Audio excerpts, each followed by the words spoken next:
iPower 102.7 FM, the pride of the people.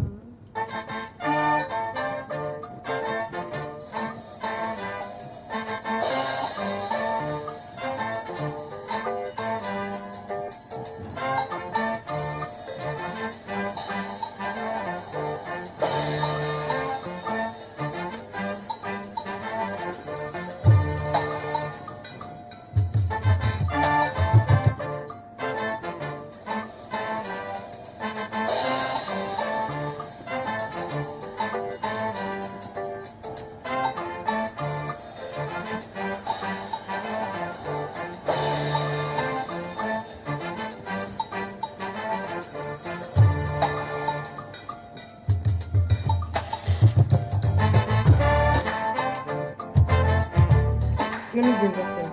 And then I'll introduce you. A very beautiful morning out there, and you're welcome to In the Papers on iPower 102.7 FM, your daily nugget for stories making rounds in and outside Nigeria.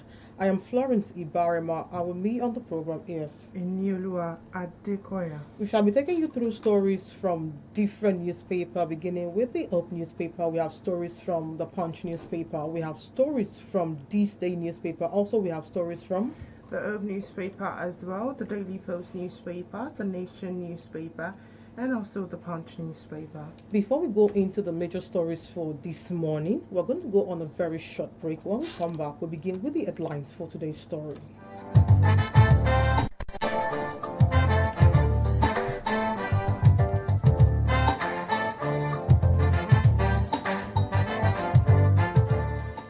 Glad to have you back. You're still listening to us from iPower 102.7 FM, and the program is In the Papers, your daily nugget for stories making headlines.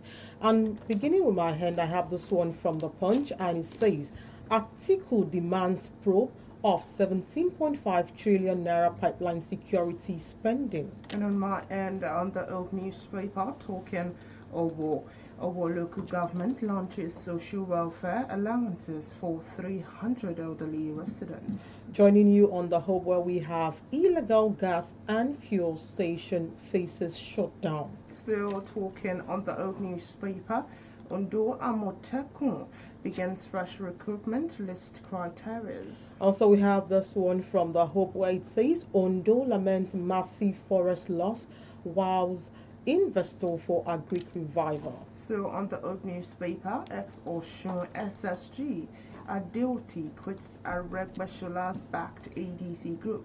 Still talking ADC from the Punch, where we have ADC condemns ex-INEC chairman ambassadorial nomination. I took a flight to join you on the Punch newspaper. Serap sues Akpabio Abbas over National Assembly complex funds. Still taking headlines from the Punch, where we have Wike Camp inaugurates a new PDP caretaker committee. On the Punch newspaper, federal government also enters talks on 40% pay rise. Still taking headlines from the Punch, where we have Trump targeting Nigerians, oil, says Bakary. Still on the Punch newspaper, talking insurgency, presidency rejects Obasanjo's calls for foreign help.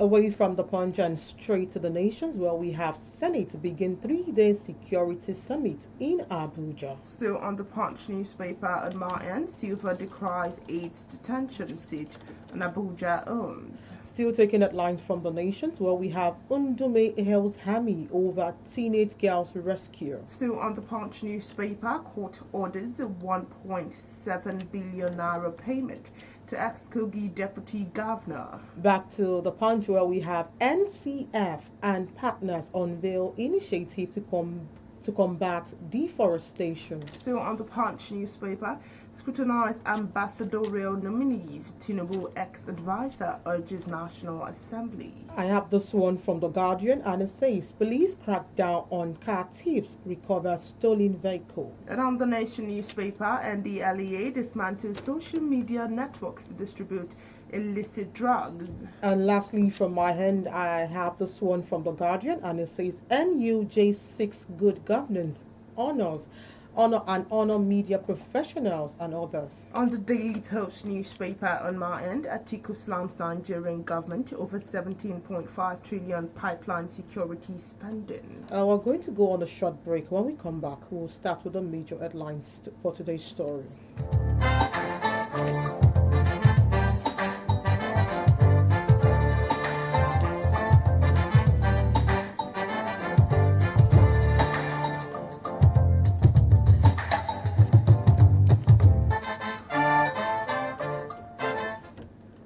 Yes, glad to have you back. The program is still in the papers, coming to you from iPower 102.7 FM. Beginning on my end, from the old newspaper, our local government launches social welfare allowances for 300 elderly residents. And now to the details. The acting chairman of the Owo local government area, Honorable Ibrahim Ahmed, has commenced the disbursement of social welfare allowances to elderly residents in the council area. The exercise, held at the council multipurpose hall, marked the formal launch of the initiative designed to support senior citizens. According to a statement by Tolulope Adeyefa, media assistant to the acting chairman, Ahmed said no fewer than 300 beneficiaries were selected for the program as part of the ongoing efforts by the local and state government to improve the well-being of the older people. He said, and I quote, our local government under our administration, the All Progressive Congress APC, with our amiable governor, Dr. Lucky Ayedatiwa, and President Bola Ahmed Tinubu, is dedicated to promoting dignity, compassion, and inclusion. If that story aligns with your interest, it is on the old newspaper with the headline, our local government launches social welfare allowances for 300 elderly residents. Also taking stories from the Hope, where we have illegal gas and fuel station faces shutdown. Now the details. The Ondo State Emergency Management has announced immediate plans to embark on a statewide enforcement drive to identify, seal, and where necessary dismantle illegal gas outlets and unapproved filling stations operating in high-risk areas across the state. The Executive Secretary of the Union, Pastor Frederick Orunko, disclosed this in an executive interview with The Hope in Akure, warning that the state would no longer tolerate uncontrolled erection of gas venting points and fuel stations, particularly those situated within residential neighborhoods.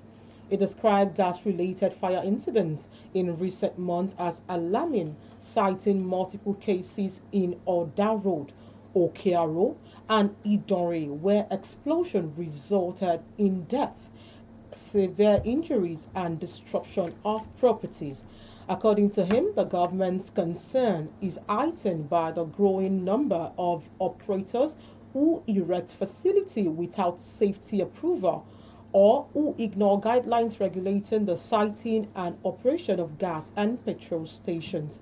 He added that the abuse of planning, law, and poor safety consciousness among citizens have contributed significantly to the recurring fire disaster. He also noted that he would begin a comprehensive compliance tour across all local government areas this December to inspect gas and fuel outlets, verified registration status, and ensure that operators meet prescribed safety standard. For details of that story, see the Hope newspaper with this headline, illegal gas and fuel station face shutdown. Still on the Hope newspaper, Ondo Amotekun begins fresh recruitment to list criteria. And now to the details.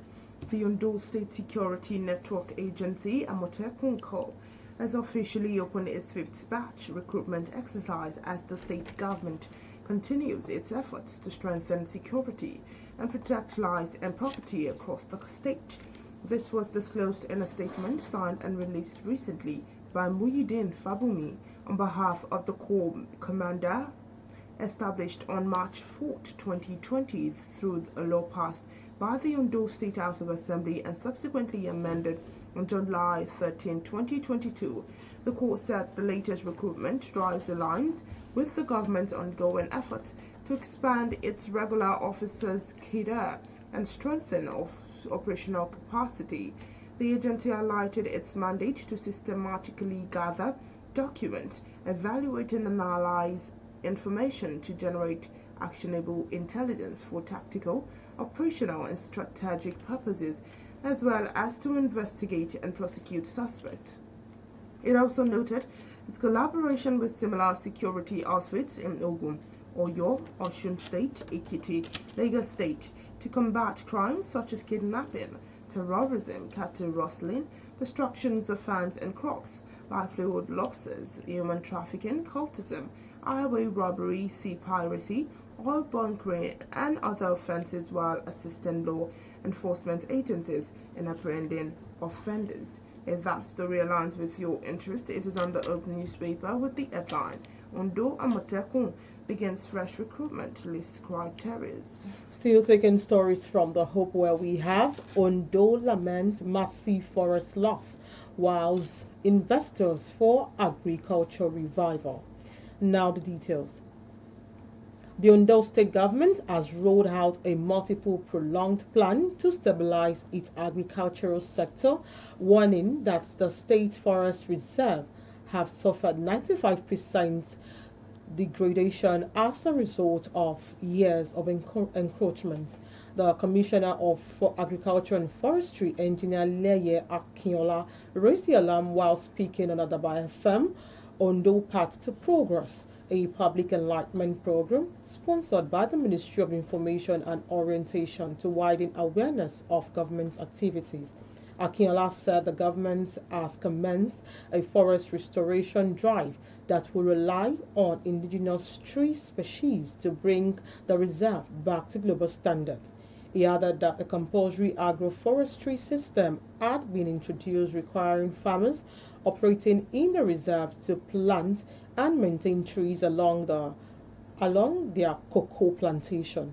The commissioner disclosed that hybrid cocoa beans would be distributed to farmers to replace aged plantation, stressing that Ondo remains Nigeria's top cocoa producing state, responsible for over 40% of national output. He revealed that investors' interest in the state's agricultural sector, particularly livestock, and surge owing to Ondo's peaceful atmosphere. Akinola confirmed that the Vextway International was set to invest in dairy and meat production, and that the abandoned Akumukatu Ranch would be revived through the public-private partnership and fitting with modern facilities. For details of that story, see the Hope newspaper with this headline, Ondo laments massive forest loss while investors for agricultural revival. Still on the Hope newspaper, ex-Osun SSG Adeoti quits Aregbesola-backed ADC group. And now to the details. The former secretary to the Osun state government, Mr. Moshood Adeoti, has announced his withdrawal from the Inioluwa Progressives, a caucus with the African Democratic Congress in the state. Until his exit, Adeoti was served as the SSG throughout the 8-year administration of former Governor Rauf Aregbesola was the deputy leader of the Inioluwa Progressives. He was also the preferred aspirant of Aregbesola and his loyalist for the All Progressive Congress governorship ticket on February 19, 2022 primary, but he lost to the then incumbent governor Adegboyega Oyetola.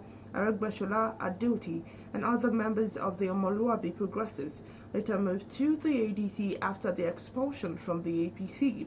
During the formal unveiling of the ADC recently in Osogbo, Adeoti attended the event, addressed the gathering, and participated actively in the proceedings. However, in a letter addressed to the chairman of the Inioluwa Progressives and dated November 30, 2025, Adeoti said he would no longer participate in the activities of the group. Explaining the reasons for his decision, he wrote, "My decision to withdraw was never an easy one. especially each time I look back and consider all the investment in ensuring the survival of the group throughout its turbulent period from the inception to date. Coupled with this, there has been pressure from my family members, both immediate and extended, on the need to take a short rest from all political activities. Before Adeoti's resignation letter began circulating on the social media handles, reports had emerged that another chieftain of the group, Dr. Najim Salam, had been chosen as the preferred aspirant for the ADC governorship primary.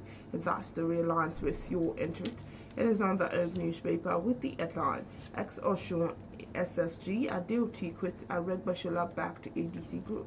Still taking headlines and taking stories from the Punch, we have this one. Atiku demands probe of 17.5 trillion naira pipeline security spending. Now the details. Former Vice President Atiku Abubakar has criticized the administration of President Bola Ahmed Tinubu for spending 17.5 trillion naira on pipeline security and related expenditures in a single year, demanding a probe of what he described as a financial scandal and a moral indictment on the Tinubu's administration. In a statement issued by Atiku's media office on Sunday, the former vice president noted that the expenditure exceeds 12 years of Nigerians for subsidy, arguing that it primarily benefits the president's associates and political allies.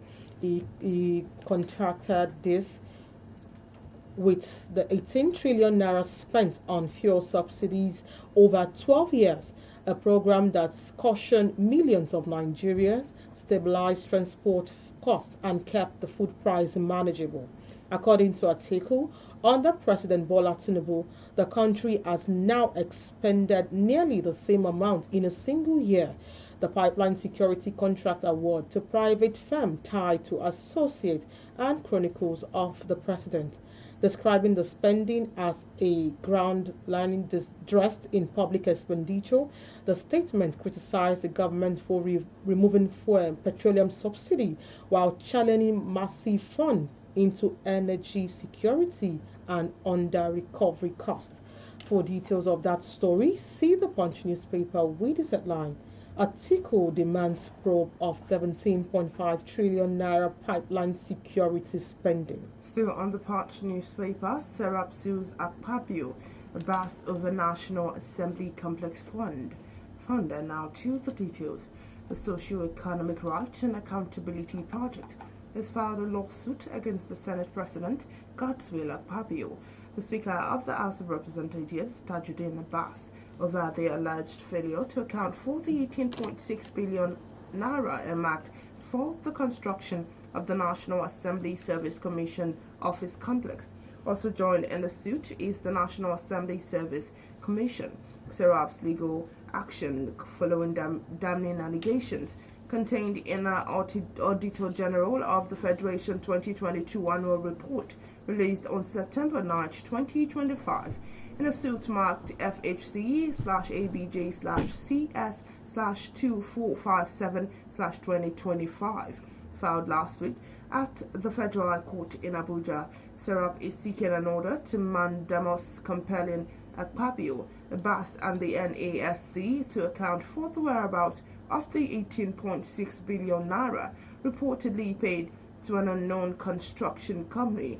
The group is also asking the court to demand the respondents to disclose the identity of the alleged fictitious construction company that allegedly collected the funds, as well as provide the procurement records, including assessment reports, bid advertisement, contract documents, minutes of tender board meeting, and Federal Executive Council approval for the project. Serap argues that the alleged misappropriation of the 18.6 billion naira breaches public trust and the 1999 Constitution and international anti-corruption standards. If that story aligns with your interest, it's on the Punch newspaper with the headline, Sarab sues Akpabio, Abbas over National Assembly complex funds. You're still listening to us from iPower 102.7 FM, and the program is In the Papers, your daily nugget for stories making headlines in today's newspaper. I have this one from The Punch, and it says ADC condemns ex-INEC chairman ambassadorial nomination. Now the details. The African Democratic Congress on Sunday criticized President Bola Tinubu's nomination of the immediate past chairman of the Independent National Electoral Commission, Professor Mahmoud Yakubu, as an ambassador, describing the move as a national embarrassment. Yakubu, who left office only weeks ago after completing his 10 years tenure, was named among the 32 ambassadorial nominees forwarded to the Senate on Saturday. His inclusion has reignited public criticism of the 2023 presidential election, particularly the failure of real-time transmission of results. In a statement issued in Abuja, the National Publicity Secretary of the ADC, Malam Balaji Abdullahi, said appointing Yakubu so soon after stepping down from his electoral umpire further eroded public trust in the neutrality of Nigeria's Electoral Commission. Abdullahi noted that the nominees are mainly former diplomats, political allies of or associates of the president, wondering in which of those three categories Yakubu fell. The ADC said the development raises serious ethical questions and urged civil society groups and democratic institutions to speak out. It also called on Yakubu to reject the nomination in the interest of national trust. Other nominees included former Aviation Minister Femi Fani Kayode and ex-Enugu State Governor Ifeanyi Ugwuanyi. For details of that story, see the Punch newspaper with this headline: ADC condemns ex-INEC chairman ambassadorial nomination. Still on the Punch newspaper, federal government also entered talks on 40% pay rise. And now to the details. The federal government has reportedly proposed a 40% salary increase for lecturers of the Academic Staff Union of Universities. Sources familiar with the development told newsmen in Abuja the proposal comes as ASU's leadership prepare to return to the negotiation table with the federal government's delegation headed by Yahya Mohammed. The union decision follows a consensus reached at the National Executive Council meeting held in Abuja recently. Branch leaders who attended the meeting are expected to communicate the development to their members nationwide. Speaking at the end of the NEC meeting, a member who preferred anonymity due to restrictions on media engagement during the negotiations said the union will continue discussions with the government. The source said, and I quote, "The made a proposal of 40% salary increment. Branch leaders will go back and update members on the situation. As it stands, negotiation continues with the federal government next week." ASU's 1-month ultimatum to the federal government ended last Saturday, heightening tension within the academic community of Nigeria's public universities. If that story aligns with your interest, it is on the Punch newspaper with the headline: Federal Government ASU enters talks on 40% pay rise. To reach us on our social media handles, we have ourselves on Facebook, Instagram, TikTok, and X on iPower 1027 FM. iPower 1027 FM. And of course, to reach us with your feedback and contribution regarding stories read so far, the studio line is 0816 552 4699 0816 552 4699. Also, you can reach us on 0813 274 7339 0813 274 7339. We're going to go on a short break. When we come back, we continue the rest of the stories.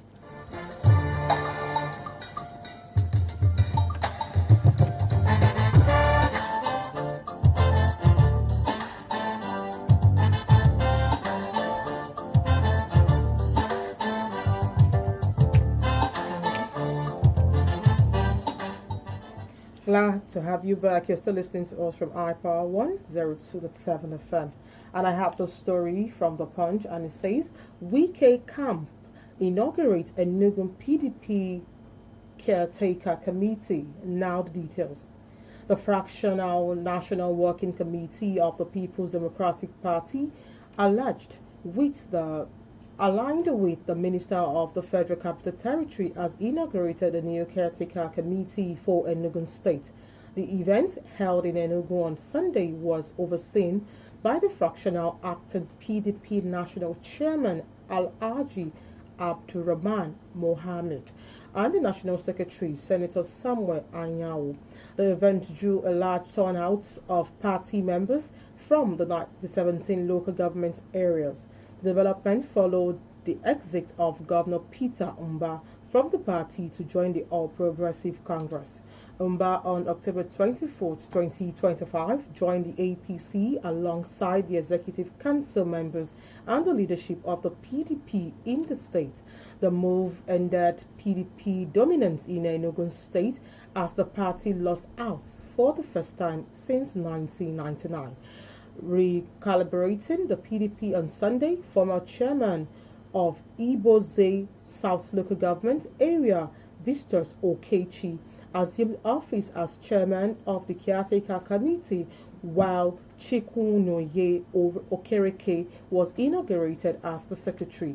It is remarked Okechi stressed unity, loyalty, and the revival of the PDP's long-standing political dominance in the state. He added that the party's mobilization strategy would be efficient, smart, and relentless, aimed at rebuilding grassroots structure. For details of that story, see the Punch newspaper with this headline, Wike's Camp inaugurates Enugu PDP caretaker committee. Still on the Punch newspaper, talking insurgency, presidency rejects Obasanjo's call for foreign help. Now to the details. The presidency has rejected suggestions that Nigeria should be handed over to internal security to foreign government, describing such as a capitulation. In a rebuttal aimed at the former president Olusegun Obasanjo, it defended President Bola Tinubu's strategies against terrorism, saying they are yielding results. In a post on his official X handle recently, Special Advisor to the President on Media and Communication, Sunday Dare, said attempts to portray Tinubu's administration as unable to protect Nigerians were ignoble and insisted that the country is confronting real terrorists. Dare noted, and I quote, the suggestions that Nigeria should effectively subcontract its internal security to foreign government. It's not statesmanship, it's capitulation. Before recommending surrender, the former president should reflect on what he failed to do when this terrorist first began organizing under his watch. Sunday's reaction comes days after Obasanjo said Nigerians have the right to seek help from the international community if the government fails in its constitutional duty to protect them. He made the comment in Just Plateau State Unity Christmas Carol and praised the festival amid the surge of killings and kidnappings in the last week. If that story aligns with your interest, it is on the Punch newspaper with the headline, Presidency rejects Obasanjo's call for foreign help. Away from the Punch from my end and straight to the nations, where we have Senate begins 3-day summit in Abuja today. Now the details. Barring last-minute change, the Senate would today begin a 3-day national summit profile solution to what it described as the deteriorating security challenges bewildering the country. According to the statement by Sir Kenny Okolubo of the Senate President Media Office, the summit will aggregate the findings and recommendations for similar summits it already held in the 6th geopolitical zone. The 10th Senate has concluded the zonal hearing in the 6 zonal zones of the country. He added that the traditional rulers were not left out of the hearing because insecurity can only be stemmed by attacking it from the grassroots level. According to him, the wake-up call by the tweet from President Donald Trump was not the only alarm sounded on the killing in Nigeria. For details of that story, see the Nation's newspaper with this headline: Senate begins 3-day security summit in Abuja today. Still on the Punch newspaper, Silva decries Ada's detention siege on Abuja homes. And now to the details. Julius Bokoro, Special Assistant on Media and Public Affairs to former Minister of State for Petroleum, Chief Timipere Silva, has raised the alarm that 4 arrested aides and domestic staff of his principal remain in detention. Bokoro, in a statement, titled "The Detention of Silva Aides, a Call for Reason, Humanity and Due Process," said Mr. Panegiga Anaga, the first to be arrested, had continued to languish in the custody. He identified the others as Silva driver Musa Mohammed, the police officer Ayuba Ruben, and the escort driver Friday Paul. He recalled that Abuja residence of the former Bayelsa state governor and All Progressive Congress chieftain was raided in October by operatives believed to be from military intelligence, during which some of Silva's relatives and aides were arrested. Earlier in November, the Economic and Financial Crimes Commission declared Silva wanted over the alleged $14.8 million fraud, and even as he was recently linked to a rumored aborted military coup.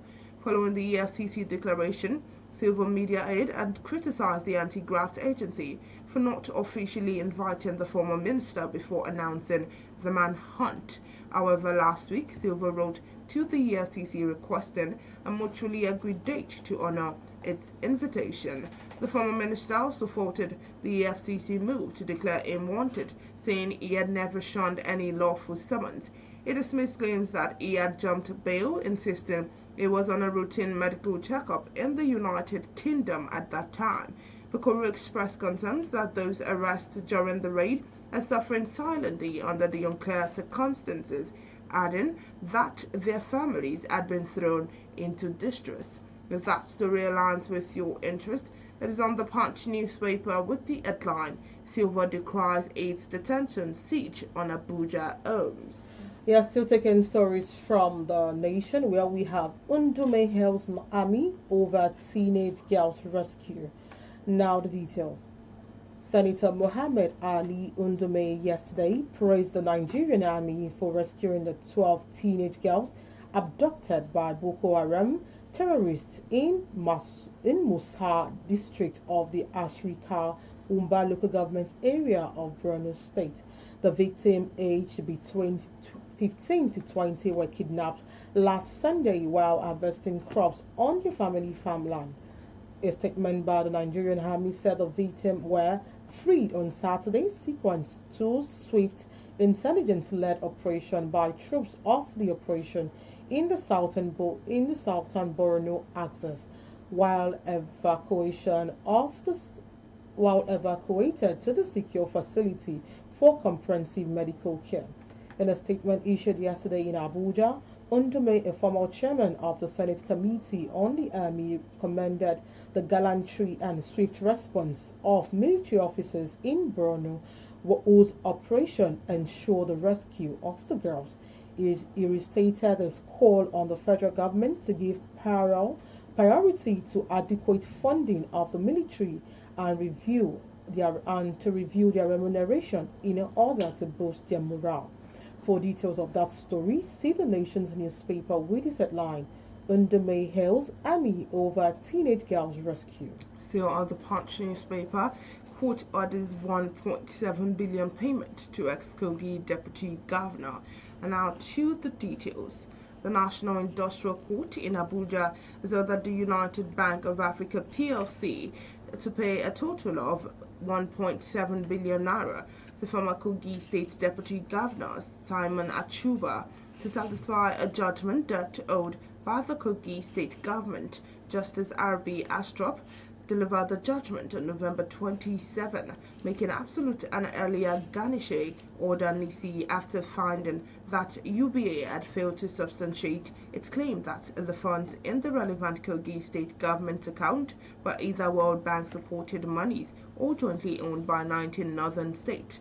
Achuba, represented by the human rights lawyer Femi Falana SAN, urged the court to make the early order absolute, noting UBA's admission that it held sufficient funds in the Kogi State ACRESAL IDA designated account, a dollar account domiciled with the bank.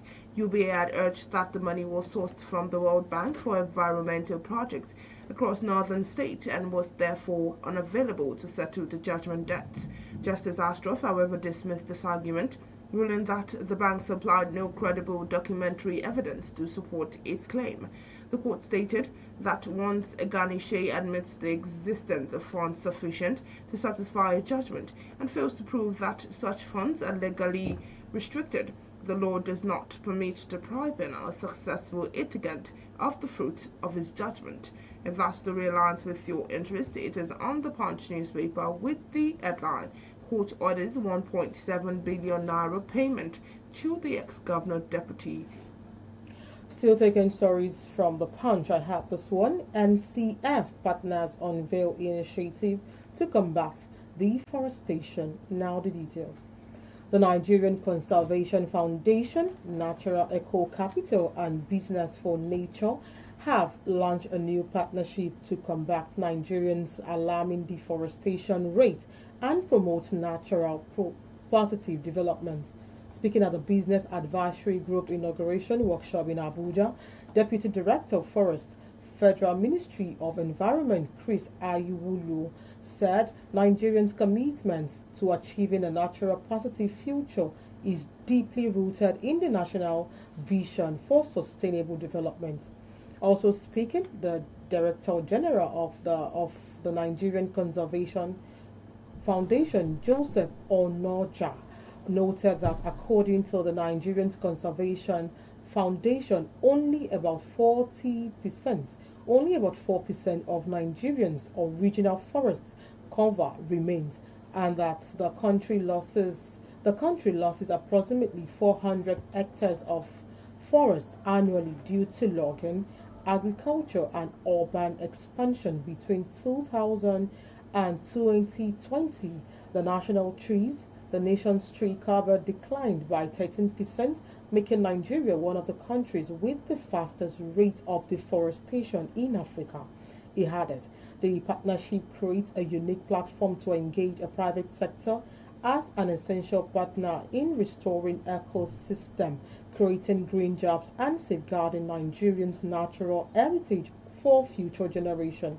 Emphasizing the economic value of nature, the CEO of Natural Eco Capital, Eugene Itwa, said, nature is one of the most valuable assets, and its protection must be seen as smart economy, not philanthropy.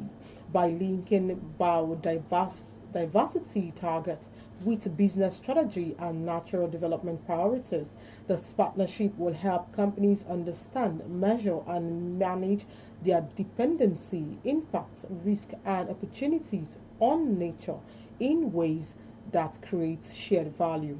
African lead Business for Nature, Oluwashoto Ajayi, explained, businesses in Nigeria are increasingly paying attention to nature as part of a broader work on sustainability, but they are not yet all aware of how their work contributes to the national plan to protect, restore, and sustain the nature.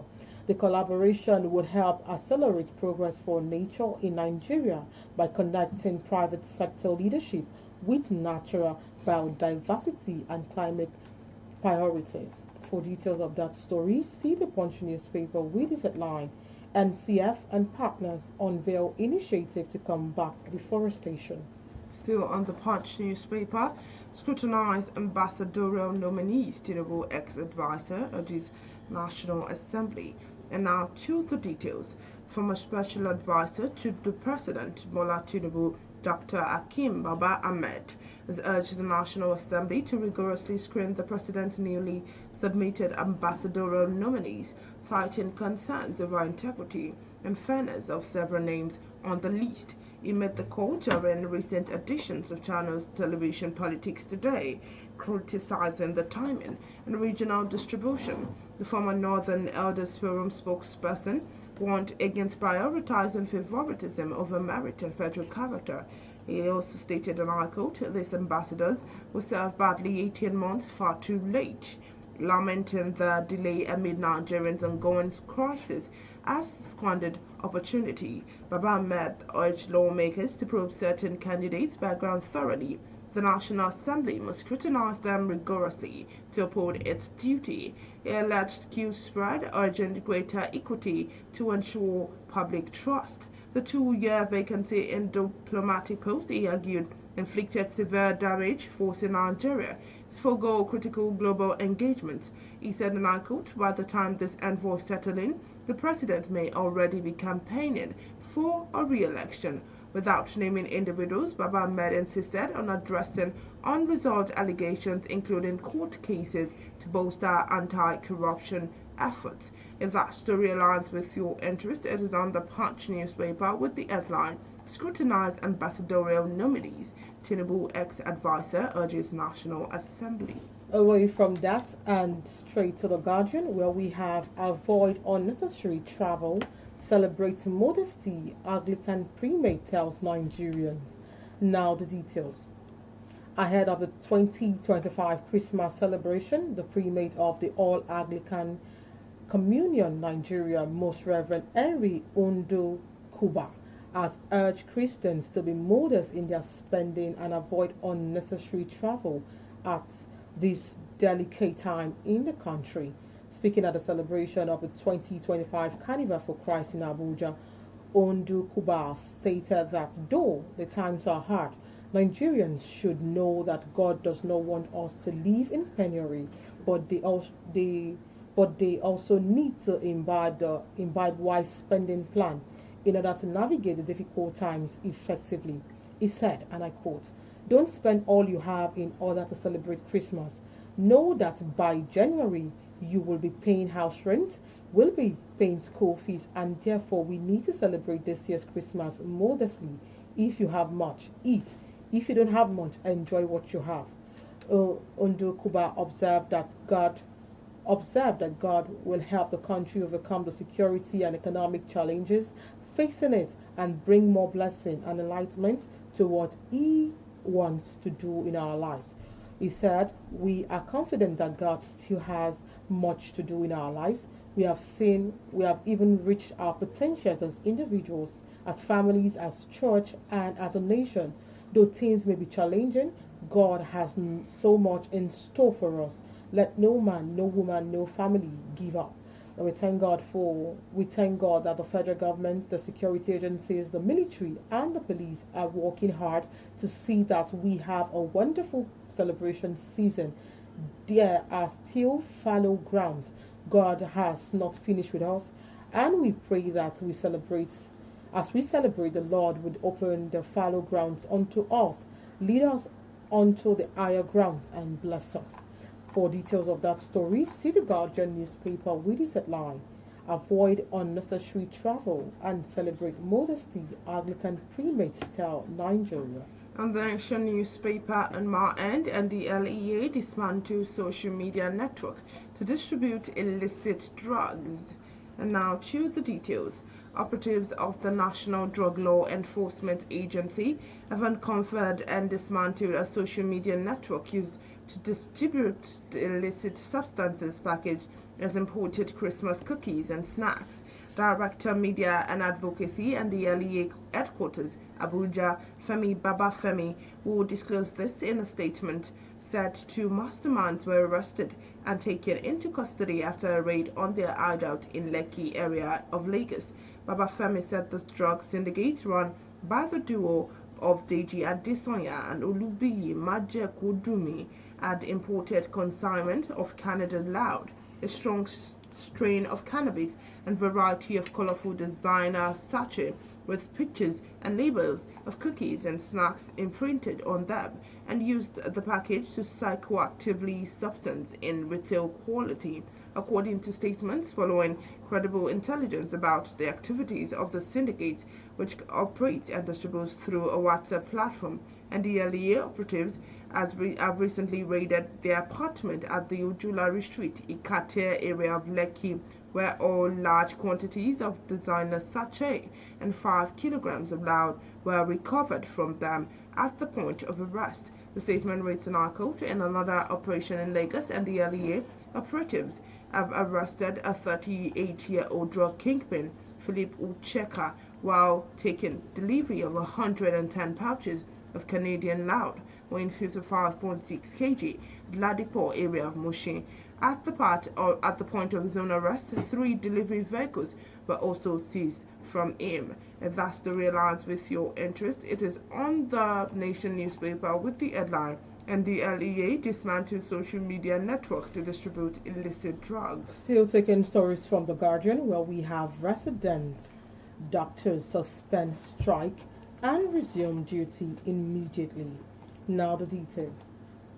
Almost 1 month after the Nigerian Association of Resident Doctors, NAT, had suspended the indefinite strike embarked upon by its members over non-payment of arrears of allowances and benefits and other issues affecting their welfare. The strike, which began on November 1, 2025, was suspended after deliberations during an extraordinary National Executive Council meeting of the association held on Saturday. The president of the association, Dr. Mohammed Sulaiman, told The Guardian that the decision to suspend the strike was reached after an agreement with the government on some of the demands, which signified the signing of a memorandum of understanding between the two parties. He explained that the association National Executive Council, after reviewing the MOU and timeline, felt it was acceptable and agreed that the best course of action is to suspend the strike and give at least 4 weeks to ensure that some of those things were implemented. He said, and I quote, "We reached an agreement and also signed an MOU.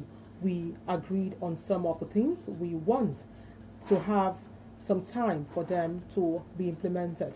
The National Executive Council reviewed the MOU, looked at the timeline, and felt it was acceptable. They decide to have the best course of action for the NEC to suspend the strike and give at least 4 weeks to see that some of those things are implemented. Suleiman revealed that the suspension of the strike is with immediate effect, adding that all resident doctors are expected to resume their duty post immediately. During the strike, which lasted 29 days, the resident doctors had tabled 19 legitimate demands before the government, describing them as a minimum requirement for the sustainable healthcare system and for restoring dignity to medical practice in Nigeria. For details of that story, see the Guardian newspaper with this headline, "Resident doctors suspend strike and resume duty immediately." Back to the Punch newspaper, federal government to name terrorism financiers soon, says presidential aide. And now to the details. The special advisor to President Bola Tinubu on policy communication, Daniel Bawal, has said that the federal government will soon reveal the identities of individuals and networks responsible for financing terrorism in the country. Speaking during an interview on television Continental, Wala has said that the Tinubu's administration is already taking far-reaching decisions on national security, which will soon become clear to Nigerians. He said the current administration is intensifying its efforts to counter the terrorist threats and will soon expose those financing and enabling terrorist activities across the country. He also stated, and I quote, "The government is making interventions in the coming days. Nigeria will know who the terrorists are and those funding them." Boala noted that terrorism has evolved into a global menace that transcends national borders and making international collaboration essential in tackling its spread. The presidential aide stated that world powers increasingly recognize the need to support countries like Nigeria where extremist groups have sought to expand their operations. He also stated, and I quote, "Since the events of 9/11, terrorism has been treated like a global security issue. Any nation where terrorists operate becomes a concern to the rest of the world." If that story aligns with your interest, it is on the Punch newspaper with the headline, "Federal Government to Name Terrorism Financiers Soon, Says Presidential Aide." Still taking stories, and have this one from The Guardian. It says Lagos to unveil new waterfront experience for dirty December. Now the details. The Lagos State government says residents and visitors will enjoy a significant enhanced waterfront experience this dirty December following reforms aimed at strengthening the state's tourism appeal. The State Commissioner for Waterfront Infrastructure Development, Mr. Dayo Alibiosho, disclosed this in a statement on Sunday after the state's Tourism and Hospitality Stakeholder Summit. The summit, convened by the Ministry of Tourism, Art and Culture, focused on the theme unlocking the potential and opportunity for Lagos tourism, collaboration and partnership for Greater Lagos. Dirty December is an adapted slang for the fun, carefree and excessive festive period in Nigeria, mostly beginning for the mid-December of the new year. Alibiosho said the festive season would showcase Lagos' readiness to deliver a modern, competitive, and global appealing tourism environment. According to him, the state waterway remains one of its richest assets and must be developed to the standard that reflects Lagos' ambition. The commissioner explained the reclamation work required regulatory strength and long-term planning, adding that Lagos had tightened its framework to ensure waterfront projects are aligned with the international benchmark. He expressed concern over the design of certain waterfront communities, noting that some developments block or turn away the flow of water. For details of that story, see the Guardian newspaper with its headline, Lagos to unveil new waterfront experience for dirty December. Yes, the program is still in the papers and it's coming to you from no other station but iPower 102.7 FM.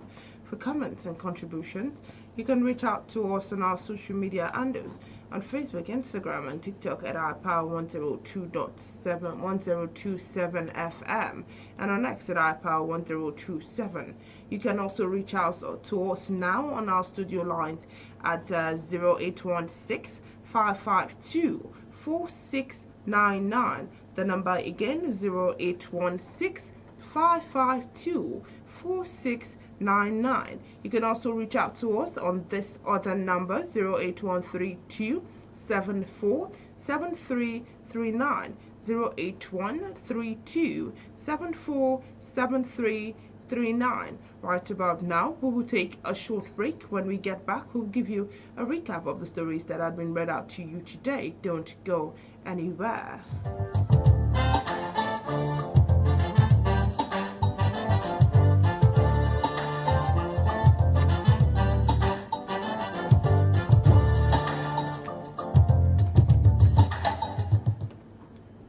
Glad to have you back. The program is still in the papers and it's coming to you from iPower 102.7 FM. Beginning on the list of the stories read out to you this morning on the Oak newspaper, where we told you that the Owo local government has launched social welfare allowances for 300 elderly residents. We also informed you from the Hope that illegal gas and fuel stations face shutdown. We told you still on the Oak newspaper that Ondo and Motekon has begun fresh recruitment list criteria. Also, we informed you from the Hope that Ondo laments massive forest loss was investor for agri revival. Still on the Oak newspaper, we informed you that ex-Osun SSG at DOT has quit a Regbeshula-backed ADC group. We also informed you from the Punch that ADC condemns ex-INEC chairman ambassadorial nomination. Still on the Punch, where we informed you that Serap has sued Akpabio Abbas over National Assembly complex funds. Still talking politics from the Punch, we told you that Wike's camp inaugurates a new PDP caretaker committee. Still on the Punch newspaper, where we informed you that the federal government, ASU, has entered talks on 40% pay rise. We also informed you that Atiku demands probe of 17.5 trillion naira pipeline security spending. We informed you on the Punch, talking insurgency, that presidency has rejected Obasanjo's call for foreign help. From the nations, we informed you that Senate begins 3-day security summit today in Abuja. Still on the Punch, we inform you that Silva has decried 8's detention and siege on Abuja home. Also, from the nations, we informed you that Ndume hails army over teenage girls rescue. Finally, on my end, on the Nation newspaper, we informed you that the NDLEA has dismantled social media network to distribute illicit drugs. Also from the Punch, we have the NCF Partners unveils initiative to combat deforestation. And with that, we've come to an end on today's edition of In the Papers. We've taken you through newspapers within and outside Nigeria, and we hope this review has kept you informed on key issues shaping conversations today. Do stay tuned for more program and more updates coming your way shortly. On behalf of myself, Inioluwa Adikoya, and my colleague, Florence Ibarama. Many thanks to you for joining us. Until next time, have a productive and pleasant day. Good morning and happy new month. See, when program is going on, do it first. And if you are inside, don't go out. If you go out, don't